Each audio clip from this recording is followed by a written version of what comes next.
I'll just say a couple of comments, and I can hand over to Roger Howard, who's Chief Executive of the UK Drug Policy Commission.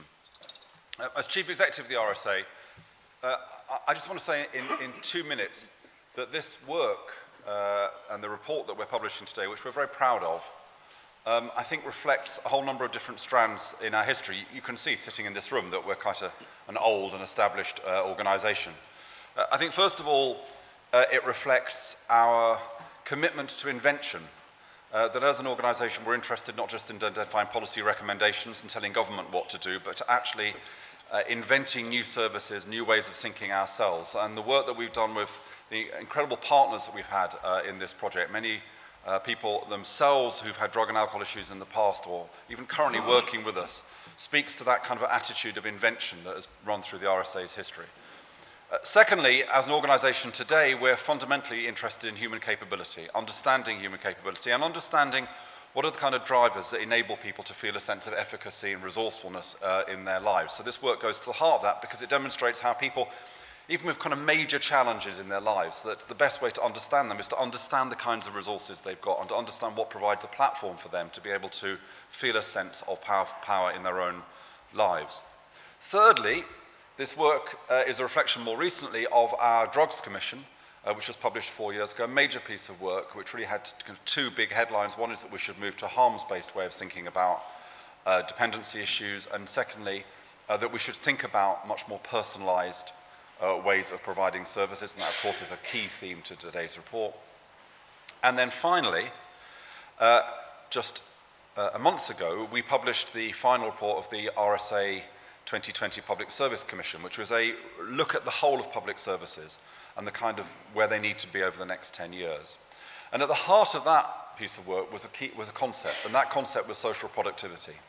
The concept there was that we needed to understand public services fundamentally. The way they needed to be measured and assessed was the degree to which they gave people a sense of being able to meet their own needs individually and collectively.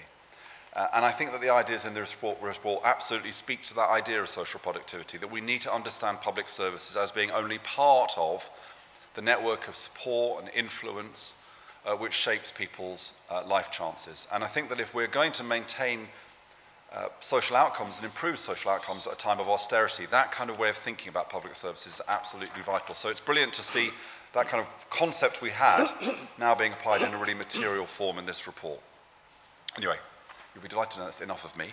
I'm going to hand over to our chair for the event, Roger Howard. Roger is Chief Executive of the UK Drug Policy Commission. The Commission seeks to identify and advocate better ways of making decisions about drug policy so that they're made consistently and with the best use of evidence, the evidence that's available. UK DPC have a project around stigma, which is a big theme in a report. They look at the scale of discrimination and stigma towards drug users by examining public attitudes, media reporting and other analysis. And if you read the report, you'll see, as I say, that stigma featured heavily in the whole person recovery work. So we couldn't really have anybody better to chair this morning's event than Roger Howard, and I ask you to join me in welcoming him.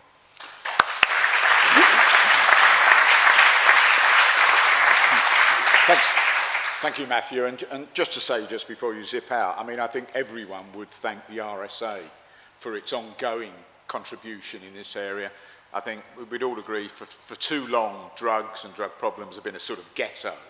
And I think that opening it out and having other organisations and people involved, casting a spotlight on it is very, very welcome. So thank you for your commitment and leadership on that. I think it's important.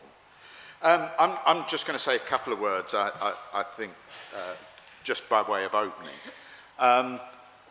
Drug treatment, seems to me, has gone through a number of iterations over the years, way back from heroin prescribing back in the 20s and 30s, through the involvement of psychiatrists and specialised treatment services, through harm reduction as a response to HIV/AIDS, the involvement of greater criminal justice focus in it. And then I think increasingly now, people beginning to see recovery as an organising paradigm around which we can begin to move forward. And I think it's worth saying at the very beginning, there are people who have concerns about that. I see it as a sort of logical, natural progression and a sort of next iteration.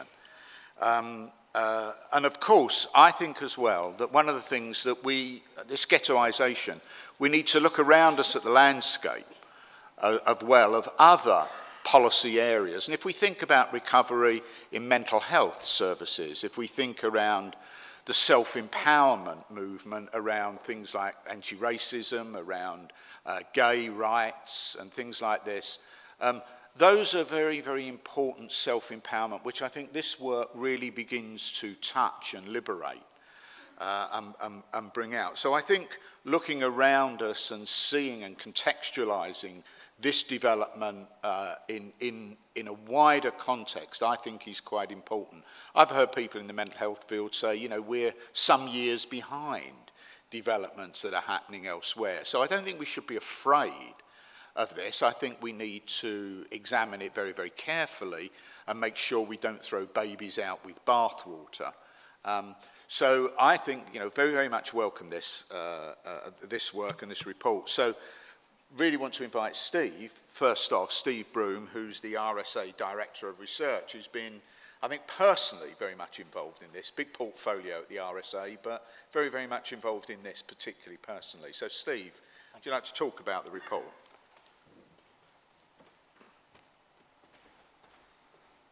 So just to reiterate, Matthew's welcome. Thank you very much for coming this morning. Appreciate such a varied and interesting, diverse turnout. As Roger says, I'm Steve Broom, Director of Research at the RSA. I'm co-author of the report with Rebecca, who sat there in the front row. I'll just start off with some thank yous for people and organisations without whom this work wouldn't have been possible. So firstly, our sincere thanks to the Waits Foundation and the Tudor Trust for their financial support for the project, and also for the Home Office for supporting our learning seminar series that developed some of the ideas and concepts involved in the work. Our thanks to West Sussex DAT, local organisations, individuals in Bognor and Crawley, who gave us an amazing amount of access, support and input throughout.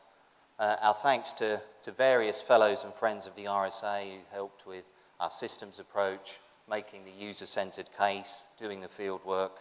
Our thanks to an excellent advisory group for their rather challenging, ongoing scrutiny and support throughout. And of course, thank you to David, Roger, Carly and Paul for participating in today's event. I want to talk about three journeys over the course of the next 20 minutes or so. Firstly, that to the project, on what basis it was established and how thinking around it is developed. Secondly, the journey through the project, touching on some of the processes, methods, concepts involved, and obviously our findings. And then finally, the journey from here, because this project and this work and the commitment to it of the RSA is very much not over. So I'll talk to you about the next steps and practical innovation we're putting forward on the ground. So services and treatment, that was our starting point. But we've ended up with something that I think is much more expansive. So the report, broadly, sits on a foundation of progressive universalism. Problem drug users should be in receipt of the support that they need, but might require quite a lot of support above and beyond the average in order to achieve and sustain full recovery. And in a purely economic sense, there's a clear investor-save case to make for that. It's estimated that the social and economic cost of problem drug use equates to some £15 billion a year, averaged out at a cost of some £44,000 per year per problem drug user. So the case is straightforward on that basis. But the question is how that support should be provided. To what extent should we and can we expect a big state solution? And to what extent can we mobilise a big society solution? As Matthew said, the project began on the back of two recommendations from the excellent work of the RSA Commission on Illegal Drugs. Firstly, deliver bespoke services for drug users. Secondly, make user involvement more meaningful. So, despite some innovations and advances in fields like adult social care, I think individual budgets and personalisation hadn't really penetrated the substance misuse field when we began this work. Obviously, things like the drug system change pilots, for example, have recognised since the need for that kind of direction of travel. I hope we take the ideas of personalisation further. Our work suggests that the capacity of individuals with drug and alcohol issues to cope with addiction, to enter treatment, and to sustain recovery depends very much on their own resources comprising individual, social, and community capital or assets. So collectively, we refer to that set of resources that's required as recovery capital. Going back to the issue of user involvement and making that more meaningful, I think that still remains patchy and largely tokenistic. We tend to give information, we tend to consult, but how often do we really put the user at the heart of the design, the delivery, and implementation and evaluation processes? I think there's lessons to be learned from things like the expert patient program, and there's lots of evidence from other fields that shows that user-centered approaches bring myriad benefits, improve services through a better understanding of need, a better ability to create capacity and build more constructive relationships, and overall an ability to foster more productive, more efficient outcomes. So recovery, big society, and austerity. Any one of those is a challenge. There's been a growing emphasis on recovery, but I think a lack of clarity so far really about what we mean by it and certainly how we can go about achieving it. I think when we talk about recovery in this report, we view it very much as a lived experience of improved quality of life, of a sense of empowerment, as Roger was saying. And I think that experience stands on central ideas like hope, like aspiration, like freedom, like choice. And we focus on the need for recovery capital because then we talk about a community-wide and situated response that builds in the need for personalisation and recovery capital. And I think in this way, our whole person recovery project, as Matthew was intimating, is a signpost for the kind of big society public services of the future. And we very much hope, we're very pleased that David is here today. Obviously it's ahead of the announcement of the new drug strategy in a couple of weeks. But we do hope that this kind of potential will be supported by the new drug strategy and that we can build a whole person approach that reflects all of the needs to be met. So bringing together different department, agencies, groups, citizens to deliver their part of an integrated package, not just across treatment, but across housing, across health, across across transport, across healthcare, for example. So let me take you through the project. I'm going to spend a couple of minutes talking about the processes, the methods, the concepts involved, because to some extent, arguably, they're even more important than the final ideas, the piloting work that we've ended up with. The methods, which I'll touch on, create the necessary trust, the necessary capacity and momentum to develop a whole person response and to land the kind of ideas we're talking about that fill the gaps in existing recovery capital. So what did we do? Firstly, the project recruited and trained up a team of mainly current with some former problem drug users, problem substance misusers in research techniques. We supported them through a period of field work in which about 150 problem drug users were interviewed in great depth. Let me give you a few key statistics from that work. So around 40% of the survey had never been in treatment. So we had a kind of balanced view, really, between people who had experience of service treatment or were in treatment and those who were treatment naive. About 40% used between 2 and 4 drugs. 5% used 15 or more drugs. So that kind of combination polyuse just clearly indicates a need for a more personalised approach. Looking at networks, 30% of respondents said that all of the people that they knew took drugs. All of the people that they knew. So there's a clear need to create different, more expansive connections, networks, influences for that group. The vast majority, 83%, face significant barriers to work. Breaking out of the benefits trap, a lack of confidence, stigmatisation, problems with health, checkered employment history, all of those on top of a problem with addiction meant that the jump to recovery was often just seemed overwhelming. So I would suggest, what we need is a whole person approach and a commissioning system that can see the whole person and that's adequately resourced to support it. When users were asked about how they would improve services, we got quite a narrow range of answers actually. Increase opening hours. Drug problems aren't nicely restricted to 9 to 5 operating hours. Reduce waiting times, expand options, make service locations more accessible. And all of these are important and are being worked towards. But when we asked about what would help in your recovery, what would help you to make the next step, we got a much more expansive, interesting, enthusiastic range of responses, often that focused on quite small things. And I'll come back to that point when I pick up this idea of what we're doing next. I would say that the majority certainly wanted more input into treatment and recovery decisions. And very interestingly, 27% wanted control over an individual budget. So having collected this work, we replayed the key findings and discussed them, pulled them apart in detail with our user research team and other people engaged in the project.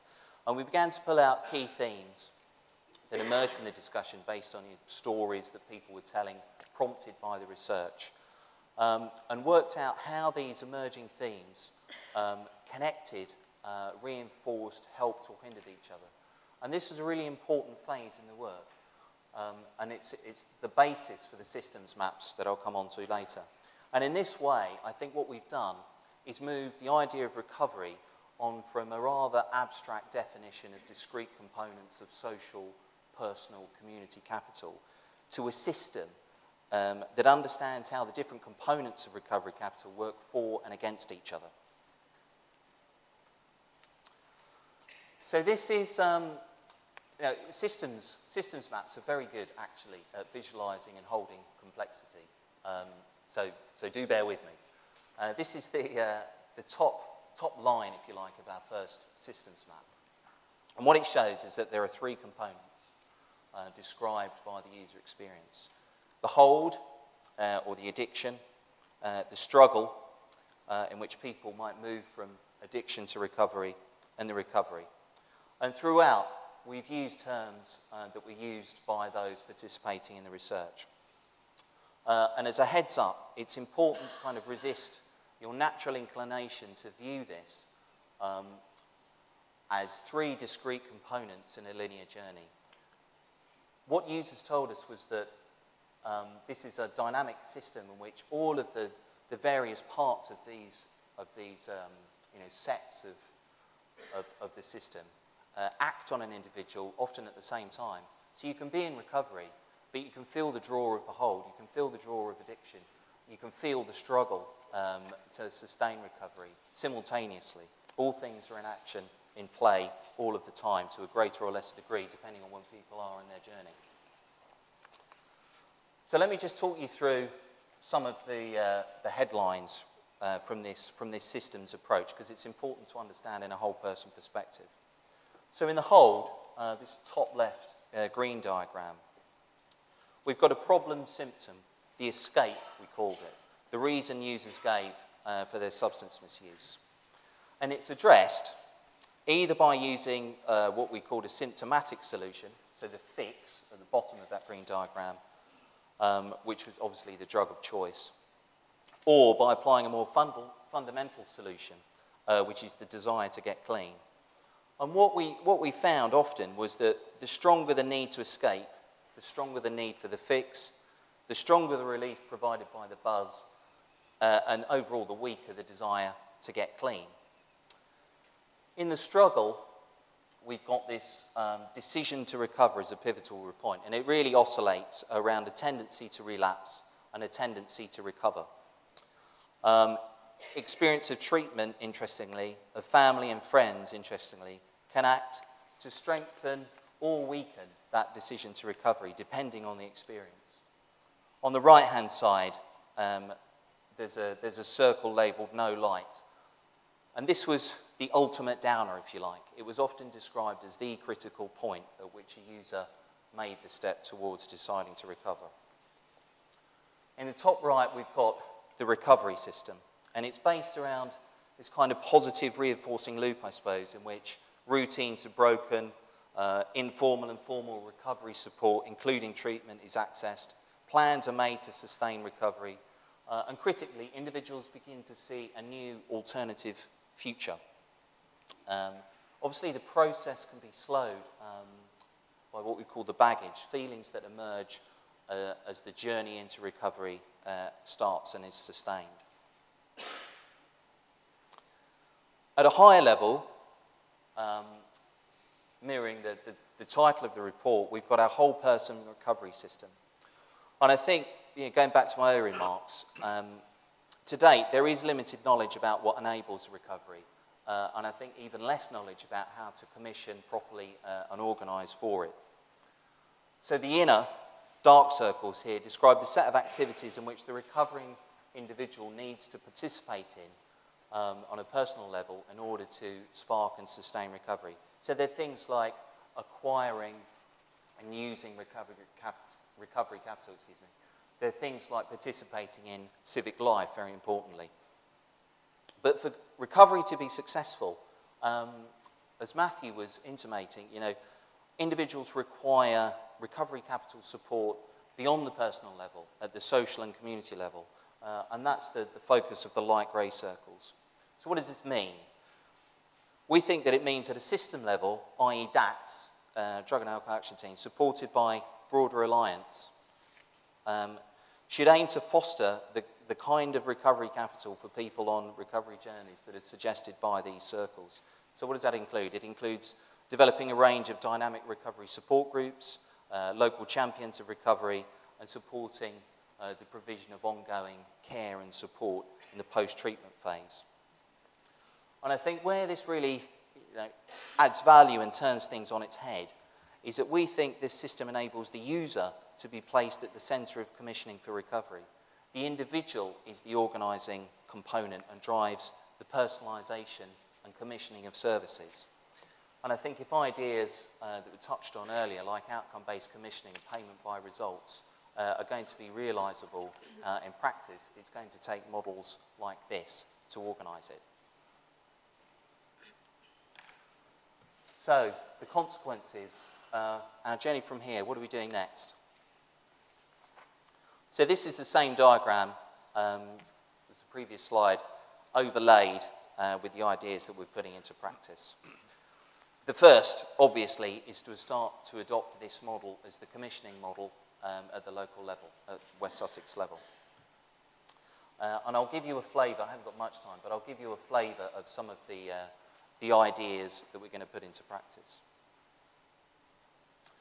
So firstly, we're going to be using our systems map at the individual and aggregate level to identify and expand with organisations, with individuals, current existing recovery capital on how people can be better plugged into it, what the gaps are, how to connect up different parts of the existing system and how to plug those gaps. So secondly, we've got 3 specific ideas to address specific problems. Firstly, we'll be developing user-developed GP training so that substance misuse, problem drug users who are approaching GPs for empathetic support, advice and referral can get the kind of experience that they need, but that our research found was often lacking. Secondly, based on this idea of the need to extend opening hours, very difficult in the current economic climate to fund 24/7 resources. But as a step towards that, perhaps, we're going to establish a 24-hour radio service that will begin to plug the gap through support available in traditional hours, so certainly through the night. And we'll be working with Aaron Exact and other Exact partners to establish a user-centred drop-in centre in Bognor Regis that will be peer-led, offer advice, support to problem drug users and their families, but that will also be positioned to try and demonstrably change the attitudes and support of the wider community towards recovery and problem drug users through community engagement and outreach work.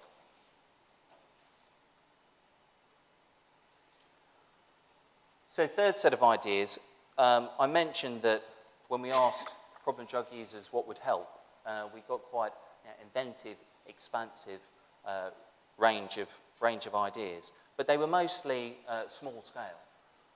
So what we've done is established what we've called a small spark scheme. Some of you may be familiar with this idea from other contexts. But what will happen is that a user-led panel supported by others across a recovery alliance that I'll come to will hear submissions from problem drug users about things that would help them take and land the next step in their recovery journey. And often these are, small things. They're buying a shirt or a suit for an employment opportunity or an interview. They're getting a month's travel pass up front. They're buying a group membership to something locally so they can socially reintegrate with a different kind of network, with a different set of influences. From there, we'll be aiming to pilot individual budgets based on the experience of adult social care, particularly in West Sussex and neighbouring counties. And we'll be drawing on the keyring model, which will bring together problem drug users at similar stages in their recovery careers, if you like, for mutual support. And we'll think about positioning this as a pooling mechanism for those individual budgets, so sharing responsibility, opportunity, creating more purchasing power through that mechanism.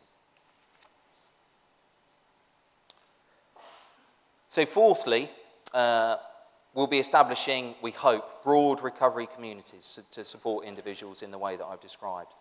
We've begun this project, this task already by establishing quite broad local recovery alliances on the ground in Bognor and Crawley.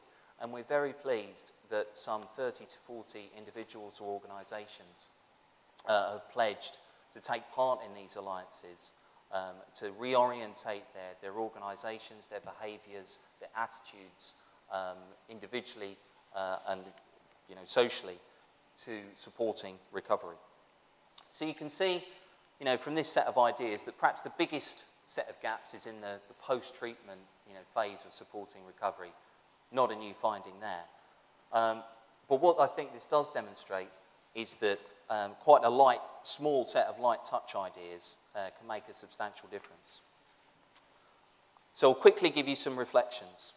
I think we need a focus on multidimensional recovery across public policy centred around a new drug strategy. We need to take a more expansive view of services, landing this idea of social productivity. And I think we do that by tapping into the hidden wealth of problem drug users, their families, friends, and their wider communities. As we've touched on, I think stigma is a key barrier, but we have good reason to believe that we can overcome this. DrugScope recently reported that 1 in 5 people have direct or indirect experience of addiction. So concern for this issue is out there. It's how we mobilise it. And we can see an example of how to do that in our recovery alliances. So, some final comments. Obviously, we're advocating a genuine user-centred approach, placing the users at the heart of the recovery process and the organisation and implementation of it. And that really takes me to my final thank you. And it is, of course, to the 200 experts by experience that have co-produced this work. All have made valuable contributions and helped to establish recovery alliances on the ground. The project has shown what can be achieved when ADAT and other local partners make a real commitment to a user-centred approach. I hope you'll agree that the results of the work of these experts by experience today is striking, innovative, practically useful, and I think throughout they've offered us honest, open accounts of their lives and valuable work. I think as a final tribute, it's fair to say that perhaps while the writing and the packaging of this report is certainly ours. Much of the insight in it is theirs. Thank you.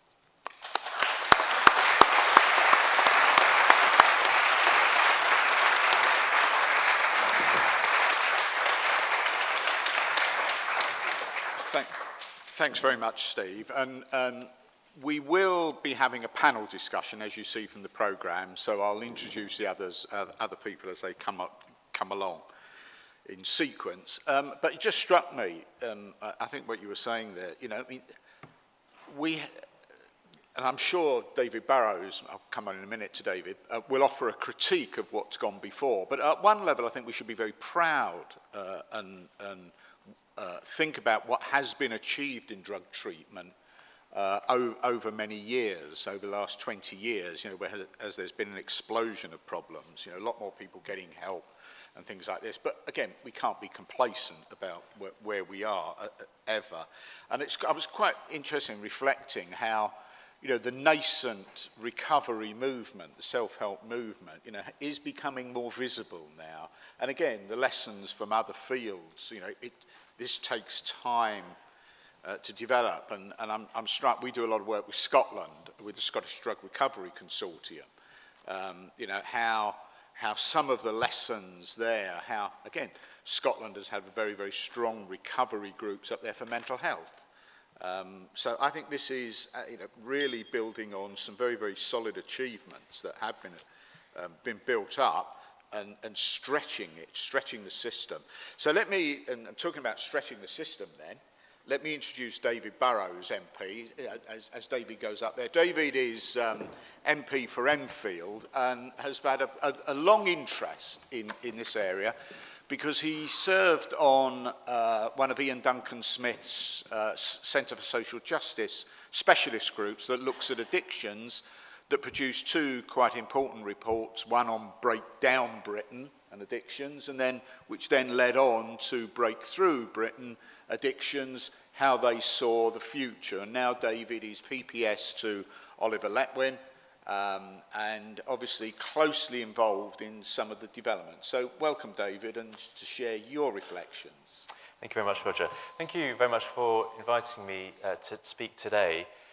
And firstly, can I say I welcome very much the Whole Person Recovery Report. It is extremely timely given the weeks before publication of the drug strategy, the public health service reform, papers on mental health and details of the rehabilitation revolution planned for prisons. It is also timely because it gives me the opportunity to say thank you. I'm glad to be able to begin today really by paying tribute to the excellent work that many of you do, and you've been involved, as I see around people who've been involved for a number of years. You can tell very much me more and much more expert about the field, and you've been involved in transforming lives and indeed in whole person recovery. So thank you very much. My involvement, as Roger alluded to, goes back some way. In fact, it goes back in terms of drugs and alcohol issues before being a politician, which is probably quite a helpful thing, as a criminal defence solicitor representing mostly addicted clients and becoming frustrated by a system which helped perpetuate the revolving door. Whilst it's probably good for my business to keep seeing these young people in the local police stations and courts, it was so damaging upon the lives and their already fractured relationships with their families. The damaged lives, what I saw was the living dead heroin addict with no more aspiration than living off a methadone script, and whatever else he could top it up to. The lost opportunities of being a good father and the harm to their children provided me with adequate motivation to try and improve the situation locally and nationally. I recall my first and last client over those 11 or so years was Mark, who hoped to be weightlifting for England. Sadly, the only thing he was left lifting was the hatch on his prison cell. His only graduation was in drugs, first cannabis, then alcohol, through to crack and heroin, and a life of prolific crime in Enfield. I spoke to him, though, when I was first elected Member of Parliament. It was a call, I had a number of calls when elected, but this was a strange call because it was a call from Pentonville Prison. And he wanted to say congratulations, but he also wanted to tell me that he now really wanted to get off drugs But sadly, as he was looking around him in Pentonville, the place was awash with drugs. It was cheaper and easier for him to get heroin there than it was on the streets of Enfield. So I make sure I remember individuals. Indeed, individuals is indeed the focus of this report. Individuals like Mark, when discussing and indeed talking about drugs and alcohol policy, because amidst all the statistics and indeed targets, we are talking about individuals who've been part of families and indeed communities. Drugs and alcohol policy could indeed, must be so much more ambitious for those individuals who are often cast aside, parked up in a script or given up on entirely. I do look forward to the new drug strategy having such ambition. But you'll appreciate that so close to its publication, it won't be appropriate for me to give too detailed a trailer of what is to come. But many of us will all too personally be aware of the damage that drug abuse wreaks on the life of an individual, their family, and wider community. Drug and alcohol abuse often affects those who are the most vulnerable and the most isolated in our society, those who have suffered in the past from neglect and trauma and struggled with poverty and mental ill health. They're the ones who are disproportionately more likely to be both misuse substances and to be harmed and hindered by those who misuse substances. But this personal pain and a failure are not inevitable, and the chronic and relapsing characteristic of drug and alcohol misuse can often become a caricature. Real recovery, a recovery that is not only marked by an absence of substance misuse, but defined by the visible presence of good health and improved quality of life and a sense of well-being and meaningful community involvement and social interaction, is evidence-based and indeed achievable. The Centre for Substance Abuse Treatment has said that even as things stand, 58% of those who've struggled with lifetimes of substance dependence will recover. As service cultures are challenged and changed, as we go through a period of change, there is great scope to see a much higher percentage of people freeing themselves from addictions and restoring their relationships with families and friends. So as we look forward with optimism and aspiration to what can be achieved and sustained in the future, to the powerful possibility of thousands more lives transformed, it is important that we have the opportunity to pause briefly and reflect on what has gone on in the past, policies and practices that have not achieved what they should have achieved. And it is this important perspective that will help provide us with the warnings against making the same mistakes and inform our attempts to move beyond the words of a drug strategy to our engagement with and reform of the current situation. The previous government devised process targets that considered how many people are going into and receiving some form of treatment, rather than as much the outcomes of how many people are recovering and living transformed lives. With little sign of recovery in parts of the country, helplessness, cynicism, and what has been described as a culture of discouragement has, in some parts, taken hold of professionals and volunteers and left many service users with a sense that there is indeed little possibility of real change for them.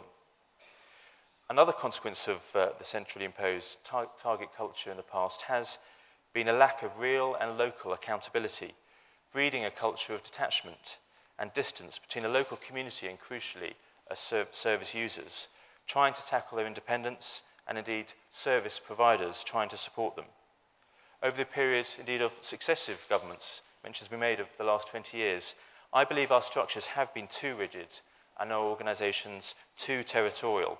The funding that government has provided has been split between a number of departmental budgets, each setting narrow and often prescriptive criteria.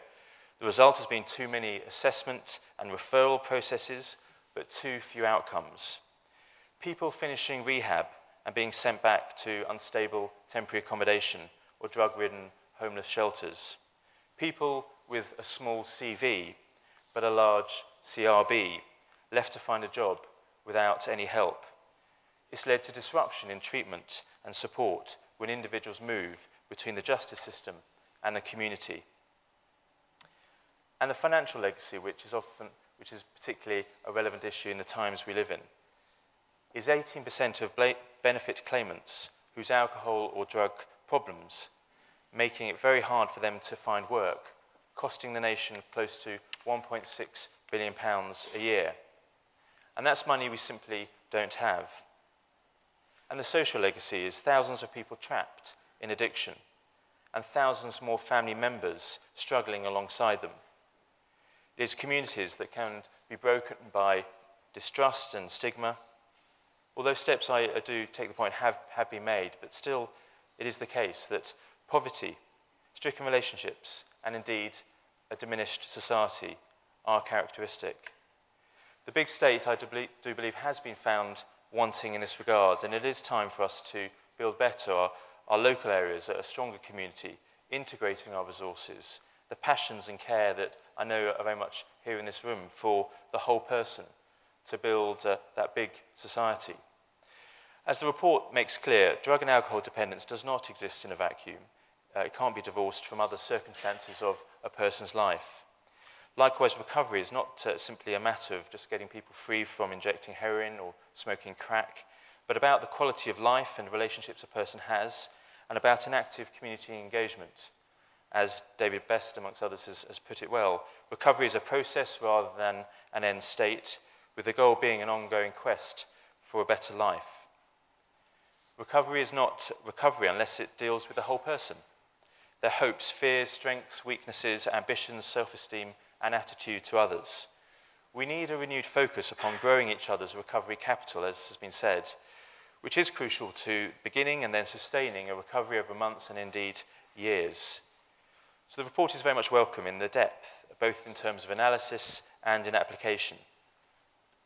And indeed, it highlighting the role of recovery capital, whether it be physical, their money and property, and the limitations and strains that this places on a person looking to recover. Capital in terms of human, their health, skills, education, aspirations and hopes. Those things which make it easier to face the challenges they will come across on their recovery road. And indeed it's cultural, their beliefs and values which affect their standards of behaviour. And finally, it crucially involves their social capital, the strength of their relationships as parents, partners, friends and neighbours, and the opportunity to grow those relationships by committing to and engaging in meaningful community activities and groups. Any sustained whole person recovery must drive our attention to the families of those who are addicted and to take account of the quality and character of the relationships involved. This is especially important because a third of the adult treatment population have parental responsibility for a child. Their ability to handle the pressures associated with parenthood affects their ability to sustain recovery from substance dependence. Their desire to take an active and positive part in the life of a child can be a powerful motivational factor in the recovery process. I recall again my old client Mark, who was in the darkness of addiction and crime until he became a father and a light switched on in him. He suddenly awoke up to the sense of responsibility beyond himself and beyond his addiction. But Mark reminds me of a more fundamental point about families and addiction. He was a second, if not probably third, generation addict. If we are to tackle the hurt and damage passed down from generation to generation, we must look at the entire family, grandparent, parent and child, and the assistance and encouragement they may need when relating to an addict in their family. That's why I'm pleased to be chairing AddAction's Breaking the Cycle Commission, dealing specifically with the intergenerational aspect of substance abuse. It's indeed on the same page as the RSA report, and looking to provide those tools for local communities to tackle the need for whole person recovery support, which includes, crucially, whole family support. Now, concern for social capital has at its core concern for the family, but it's not just an internal affair. It's about relationships beyond the front door, promoting recovery networks and community activities, which make it easier for a person to not only tackle their dependency, but begin to relate to others in meaningful and beneficial ways. In part, it's about breaking down social stigma and encouraging local people, organisations and companies to provide opportunities for addicts recovering to participate fully in work and voluntary societies and hobbies. But it's also about making it possible through personal relationships for recovery to become contagious. Mutual recovery groups and new contacts made through social engagements don't only add to a person's well-being, but improve their chances of breaking out of dependence permanently. Now, in practice, it means individuals or organisations or local government cannot work alone. And the phrase, "we're in it together," really has meaning for recovery. As financial resources are pooled and commissioning becomes a local affair, there is an opportunity to link up services and share information and experience.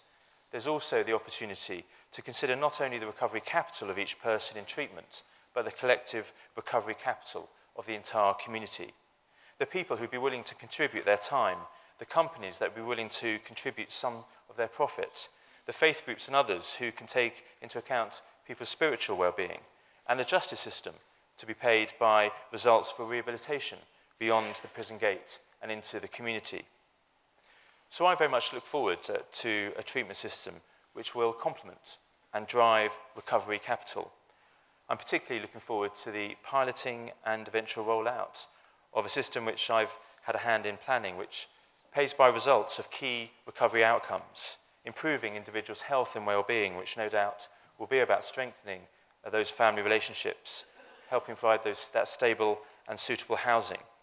Those outcomes are becoming free of dependency, in work and away from crime. We need, in short, the recovery champions. Those recovery champions are no doubt here. They are individuals in recovery who are some of the best of champions, providing that human face of recovery, providing that confidence about recovery, that morale and energy, and helping to be that valuable resource to tailor services. It's also, though, about leadership which is needed. Most of us today are in positions of leadership, whether that leadership be in organisations or in the community, or indeed in the field of ideas. Professor John Cotter has said, "Effective leaders help others to understand the necessity of change and to accept a common vision of the desired outcome." The RSA, I believe, have shown effective leadership with this report, and I'm confident that the government, through the drug strategy and its implementation, being informed indeed by reports such as these, can show effective leadership. It is leadership based not on ideology, but a serious long-term concern, a what works approach to improve outcomes. I mean, there will undoubtedly be challenges along the way, but from my view of government, make no mistake that government is very clear about the scale of their ambition and the application for recovery to transform individuals, families, and communities.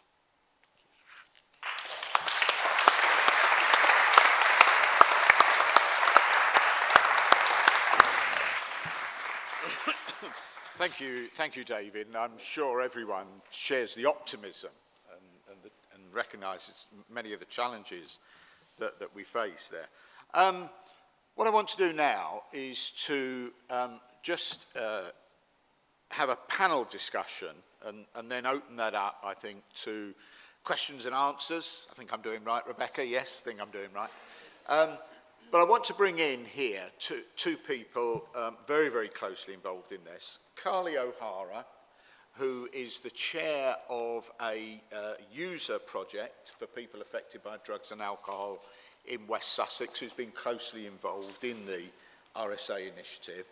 And also Paul Hayes, Chief Executive of the National Treatment Agency, who's obviously overseen the setting up of the agency and all its work since then. And obviously is overseeing much of this transition. So let me ask Carly first, just for a few reflections on your experiences of being involved in this work in West Sussex. How was it for you, as they say? I found it quite exciting, actually. I was involved with one of the women's groups, which was very good. I'm really nervous, so I do apologise. And it's just nice and refreshing to know that people are listening to what I've been saying. Not just me, but what everybody else is saying, you know, what we need, and that it's nothing major as well. So yeah, I'm really excited. I just want to start getting it moving now as well. Start getting things. What's been the biggest challenge, do you think, for you and your colleagues? Let's not make it just personal for you. Okay. But for your colleagues as well, what's been the biggest challenge in moving this recovery agenda forward? The time scale, I suppose, just, you know, because it's such a long process, we've been waiting for the report to be done, and it's keeping people involved still, and wanting them to stay involved through the whole process. And it's just all the ideas, we're all really excited about the ideas, and it's just keeping everyone motivated with them ideas, and you know that it's going to happen now. So. And the biggest disappointment? I can't say there has been any, actually. Excellent. We've been treated really nice. Yeah, we've been treated really well. So yeah, we've been really looked after. So yeah, it's been really good. So thumbs up. Yeah, can't wait. All systems go. Yeah, that's it. Now, David, and Steve, you've worked magic already. Yeah. Your cheque will be in the post. Oh, yeah. She isn't getting paid for it, I assure you. Yeah, it's all Paul, free. you've obviously, been closely involved in all of this. Some reflections and sort of the challenges that you see. Yeah, it's clear to everybody, I think, that recovery is the overarching concept that the drug treatment sector is now prepared to embrace and actually take forward. And I don't think it would be a surprise to anyone that the drug strategy will be recovery focused. One of the challenges that will be set for us will be shortly after the drug strategy is published, identifying a new framework for commissioning and delivering treatment and recovery that is every bit as ambitious as David has outlined it should be. And that will be a major challenge, actually adding flesh on the bones, turning the recovery rhetoric into the reality on the ground for people. And this report seems to me to be a significant contribution to that debate. How do we actually do that? And the central piece for it, I think, as Steve said earlier, is to reverse the normal thinking. Don't think weaknesses, think strengths. And the whole notion of recovery capital for individuals, I think, is is a fundamentally different way of framing issues. But two things, I think, arising from what we've heard this morning that I think I can say now that will actually add to the thinking rather than just reiterating what's already been said. And the first is the big society notion, I think. Mutual aid was tailor-made for the big society. And there's real opportunities to be grasped in that. Developing recovery communities, it seems to me, is probably the most effective way, as well as the most cost-effective way that we can deliver support 24/7. It isn't professionals being available 24/7. It's people being available to each other and for themselves. And the key thing that people involved in the mutual aid movement say to me, I can't remember the exact phrase, but it's basically, the more you give it away, the more you have. That actually, by supporting other people, you support yourself. So providing opportunities for people to do that, I think, is the way in which we'll not only support the people who are in desperate straits at that time, but develop service users and communities' capacities to deal with these issues.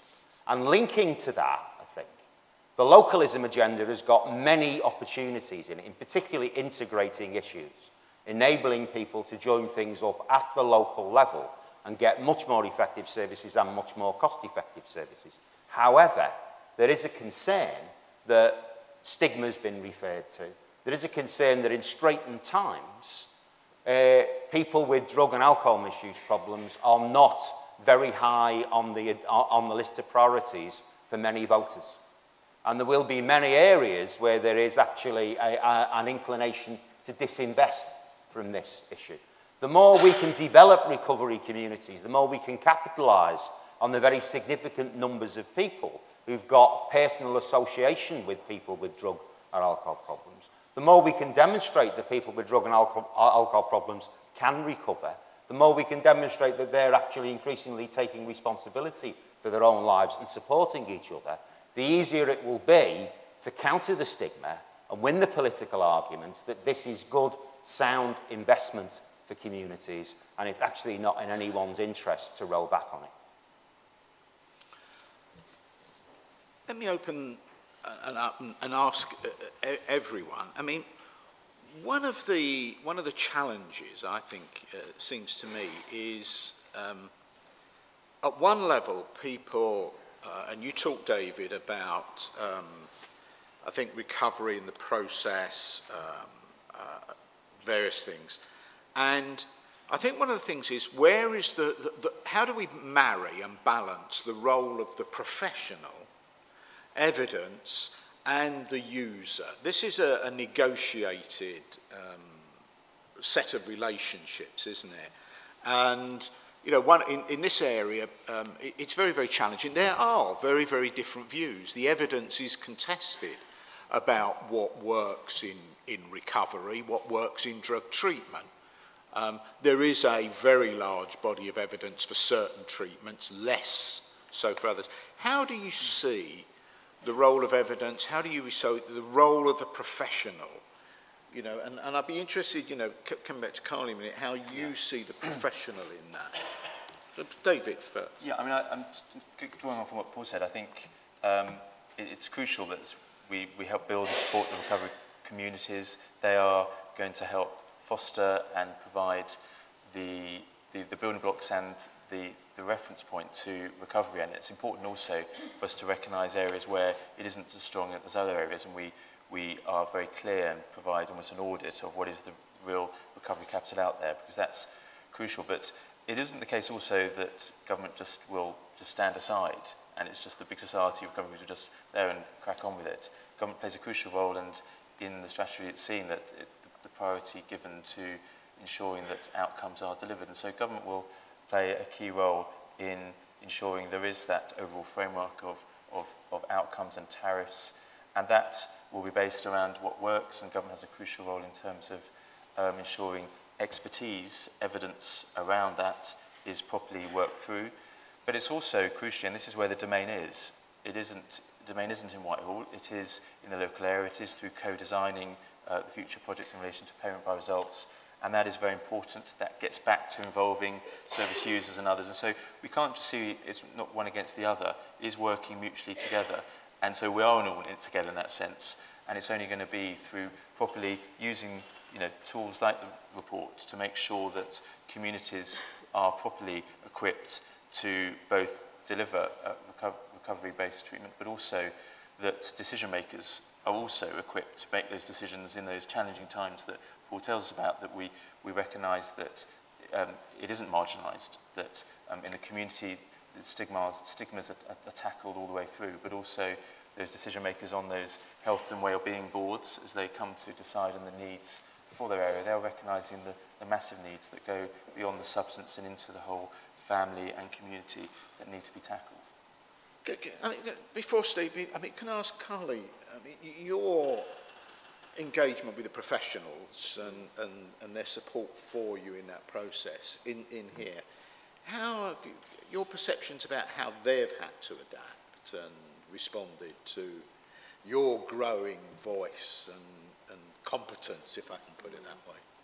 I don't really know what to say. It's quite a positive step forward, but I'm still sort of optimistic about it at the moment. So, but it's nice to see that people are saying that they'll get involved with this alliance, and yeah, but still, we'll see what happens. Okay. Yeah.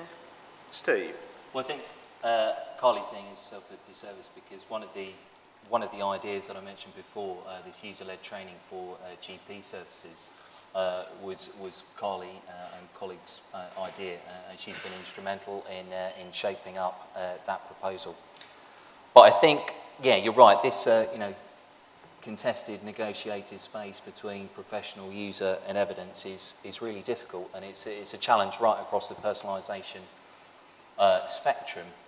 I think the biggest challenge for me in looking at it is the kind of the work, the change in attitudes to risk that are required, the workforce modernisation that's required, moving from you know, a model that is deferential, that has power imbalance, that is about kind of contract management and negotiation, towards something that is a partnership that is brokered, I think is really difficult.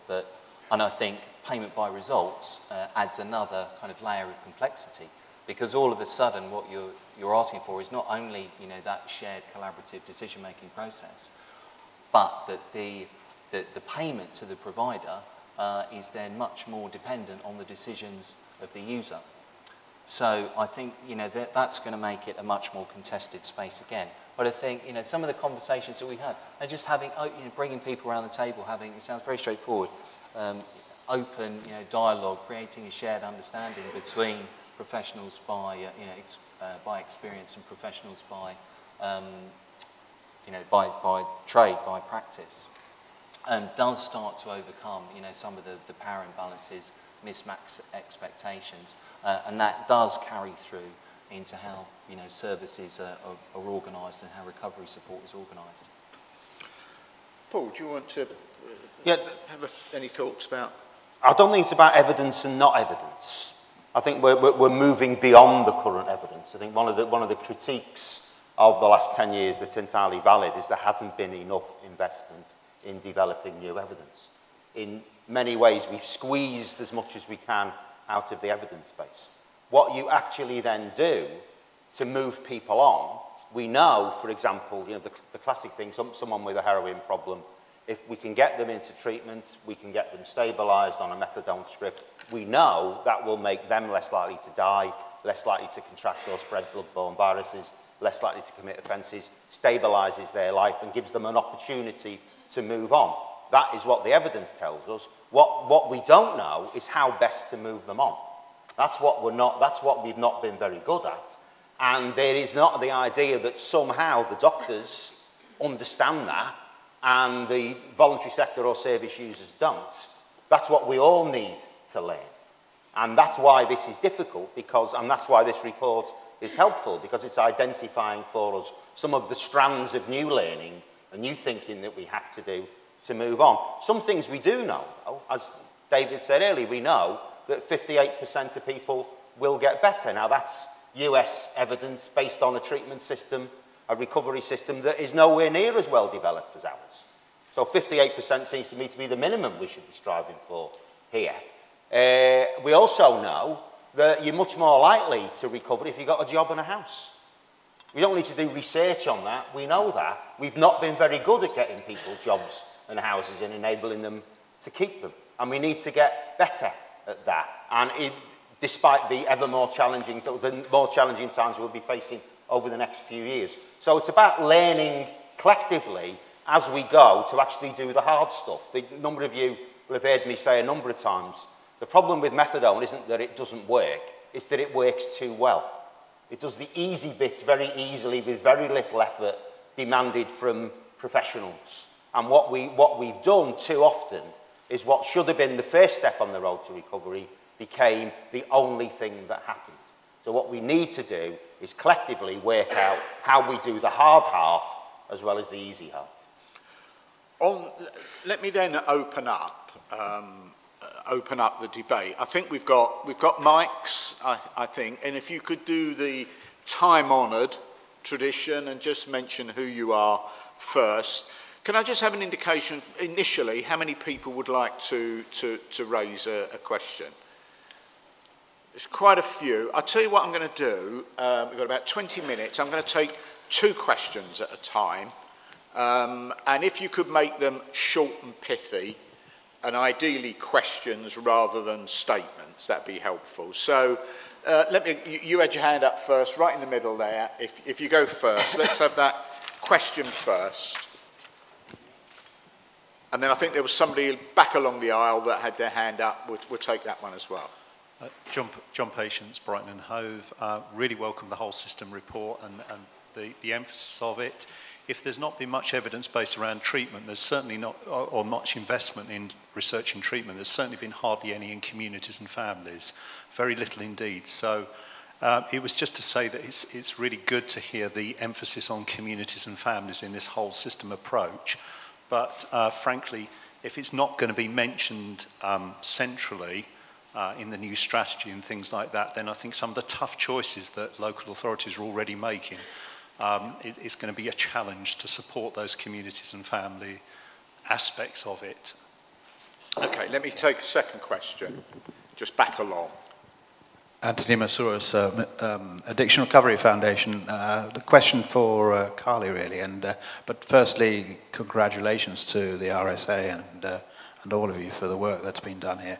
Question is, what interaction have you had with AA, or more particularly with NA, in all of this, if there's been any? Okay, let's just take those two questions first, and I'll answer that one first, Carly. Yeah, funny enough, I'm in my second year of recovery, and I've only just started going to NA recently. But yeah, and I'm finding it very helpful. So yeah, it's just not something I thought of doing before. But yeah, I've given it a go, and hopefully with some of the stuff that's going on with Aaron Exact, well, with all Exact, some of the smart groups, that'll probably help as well. So yeah. Excellent. Paul and David around, I mean, David, do you want to go first around, the families and communities and strategy? Yeah, I mean, it'd be good to have this discussion after the publication of the drug strategy in many ways. I think we may well be talking about maybe doing something like that anyway. But I think you should be encouraged that there is that perspective. And that perspective, is not just about traditional budgets that one sees within drugs and alcohol treatment, as much as those need to be pulled. It also includes, in terms of families, early intervention. And that's something the government is taking a key role in prioritising how we can properly, similarly, pull funding to be able to support people in their early years to have a dramatic improvement in those life opportunities for young people. I think I'm right in saying, isn't it, sort of target of 50,000 people or something like that, isn't it? 50,000 families or something like that, that the Department for Education are beginning to think about trying to focus in terms of the problematic families? Yeah. Yes, that's right. Absolutely so. There is a target, but also more fundamentally, when it gets to the point of early intervention, and it's going to be the local communities that are going to be in the best position to be able to use the different resources available in one pot to be able to make real step change improvements, and that's all part of the strategy. Yeah. Paul, I mean, the NTA's done work on the importance of families and supported. Can you share more optimism about what might be coming through without necessarily giving detail away? I think it's absolutely crucial that we do engage families as supports for individuals, and that we target those particular families who are experiencing significant problems themselves and cause significant problems for others. But as ever, this is complicated. If we're going to individualise it, we can't generalise about people's relationships with their families. Steve said earlier that treatment for some people will be helpful, for other people will be negative. Families, for many people, will be helpful. For other people, it will not be. And we need to recognise that. We shouldn't surround all families with a rosy glow. Families do offer supportive environments for people, but some of the families that people in drug and alcohol treatment are going through are not safe or helpful places for them to be. So again, the individualisation means we need to actually be prepared to understand that person's world and exploit the opportunities for support when they're there, but also recognise that that won't always be the case. Okay, more questions. Let's go for a different row. Let me go down here to... You go first, and then you, yeah? James Grundy from Wigan. Obviously, you may call me cynical, but sometimes local authorities find ways to tick the box on the process of delivering recovery without actually delivering the outcome. How do we ensure that this isn't just mouthing support for it? How do we make sure the outcomes are actually delivered on a local authority level? Okay, do you want to pass the mic along? Hi, I'm Fraser Shaw. I'm a consultant psychiatrist in addictions. I work in Glasgow. I'm sort of quite involved, I hope, in the recovery movement up there. I just want to direct a question generally, but particularly at our MP, and it's about the big society and some concerns we might all share about it. The big society is a very attractive idea in relation to what we're talking about here. But a worry might be that the big society is all very well for people who are articulate and well able to say what they need and to exert appropriate choices. Drug and alcohol users are a varied bunch, and some of them are able to do that, but a lot of them are not in a position, through no fault of their own, essentially, to even get to the point where they can exercise choices. And it seems to me that a lot of our job is thinking around bringing people to a point where they can do that. So I'm really wanting to seek some reassurance that the big society idea can incorporate those people who are not at the moment able to exert and express choice, their wish to make certain choices. Okay, I'll address the first question there in that set, Paul, about trying to ensure that local authorities are not just ticking boxes. I think this will be a major challenge, I think, for all of us in the next few years. And I think it's generally accepted that what we need is a new relationship between local authorities, local communities and central government if we're going to enable this to work.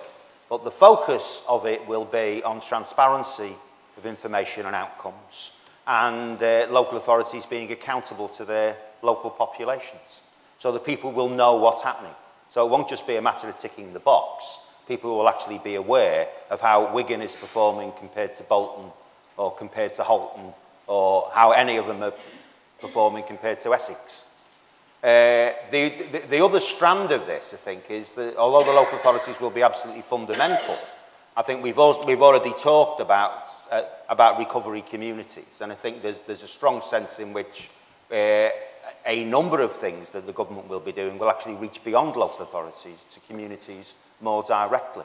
I suppose the most obvious is the police and crime commissions, who will be directly elected, who will be responsible for reducing crime in local areas, and will be key players in the partnerships that are interested in how drug and alcohol treatment is delivered. So there will be other people, the police and crime commissioners, the public health service will have an interest in ensuring that this agenda is delivered, that we don't see increases in drug-related deaths, in blood-borne viruses. So there will be a significant number of players who will keep those local authorities who do want to tick the box honest. But the real point at which they'll be kept honest is by transparency and accountability to their population. David, I mean, the thing about big society, you know, it's a cracking phrase, and I guess, you know, a lot of people think, well, you know, we've had a lot of this for years. I mean, I remember working in Eastern Europe, doing some work, and it always, 15 years ago, always struck me how sort of civic society had been demolished there, and they were having to reinvent it. This country's had a huge, rich tradition of citizen involvement, you know, whether it's sports clubs or whatever. But it is very much, as was said, you know, it's not a privilege, but in a sense, it's the well-to-do and the articulate and things like that, and often the sort of people at the bottom of the heap, if I can put it that way, aren't so much involved in this. What does the government plan? What optimism that this group of people can play their full part in that whole big society thrust? Yeah, well, someone's characterised big society as something old, something new, something borrowed, and something blue. And maybe there's some truth in a little bit of all of that, but what it isn't about is just the government just themselves setting out a new programme of government delivery.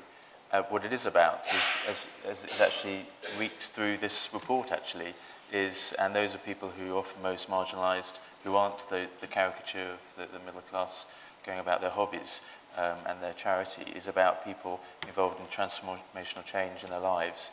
but also in public health service delivery. And so the big society is but it's not just, can't be parked up at just volunteerism and charity. It is about shaping public service delivery, and no more so than this area of drug and alcohol treatment. And that's something which needs to be shaped by service users. And just to pick up the point about, well, where will they be able to be involved in terms of issues of advocacy? We have been very, very clearly and in some depth about the whole issue of advocacy and ensuring that in this new terrain, in the change, let's say, in payment by results, that there is proper advocacy to enable those individuals to make the right choice, to know what works for their treatment. And that's a crucial component, and that's very important.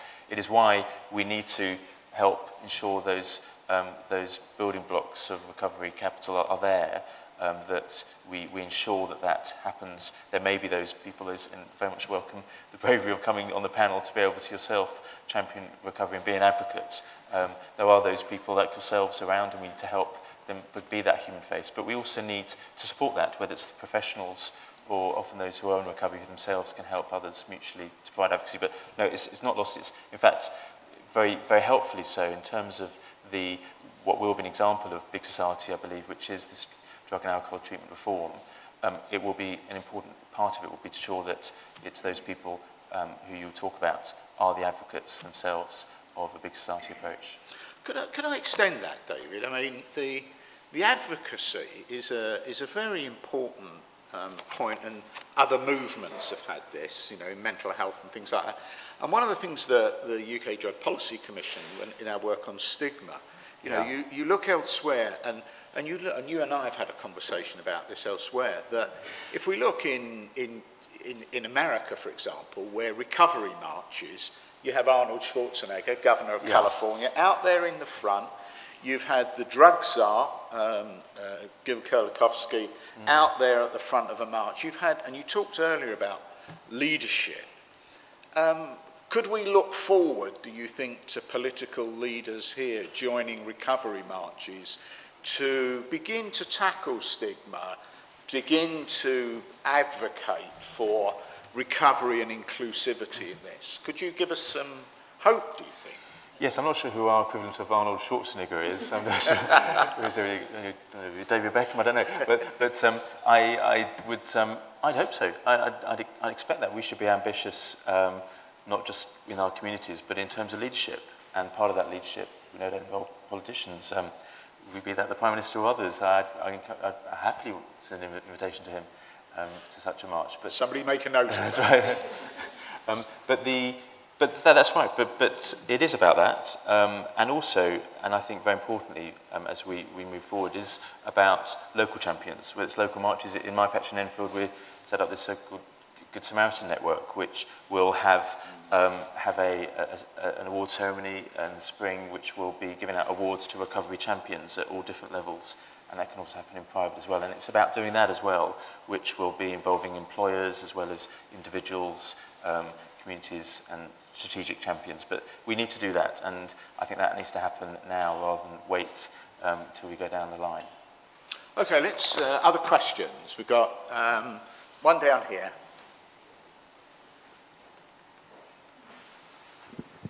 Hi, Graham Rawlinson, psychologist. I'm really interested at the moment in the whole question of evidence, and I like Paul's point about what do we do, you know, after methadone.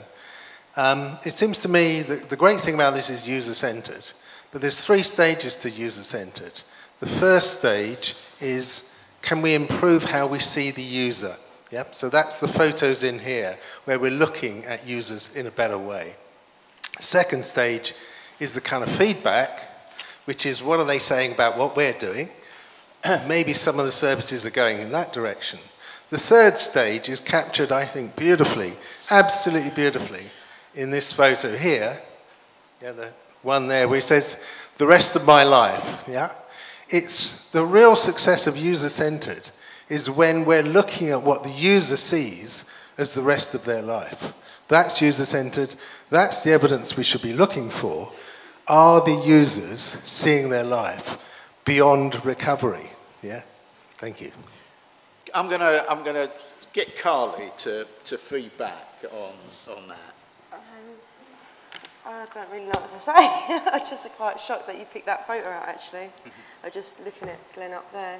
I think once you get into recovery, the early stages of recovery, all you can think about is getting clean, staying clean.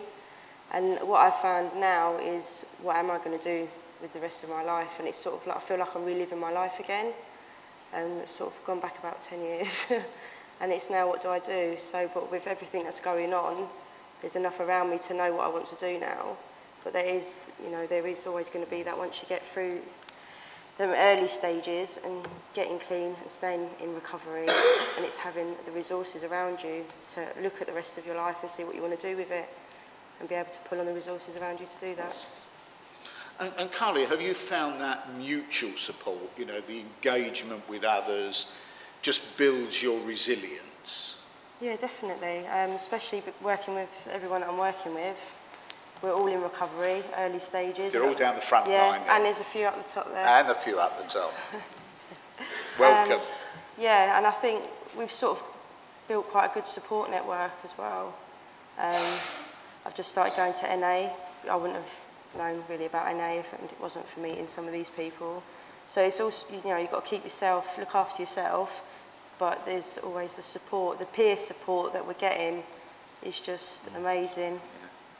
I mean, NA's really important, made a huge contribution, AA, NA. Some people, though, say, you know, it's about part of this visibility. You know, it doesn't particularly advertise itself, and it's not visible. It's a genuine, really self-help movement. Any thoughts about, you know, other recovery efforts are much more visible? Any thoughts about? Well, I think NA and AA, I think they're well known. Everybody knows about them. Obviously, I'd heard of them, but I was a bit unsure. And now with this smart recovery, the smart groups, there's so much of it going on up north, but not much of it going on down here. Right, and that's something that's being addressed quite quickly, that we're looking to start getting out really soon, because obviously it's an alternative from NA and AA. And does anyone else want to comment? Anyone, you know, maybe in recovery or wants to comment about smart?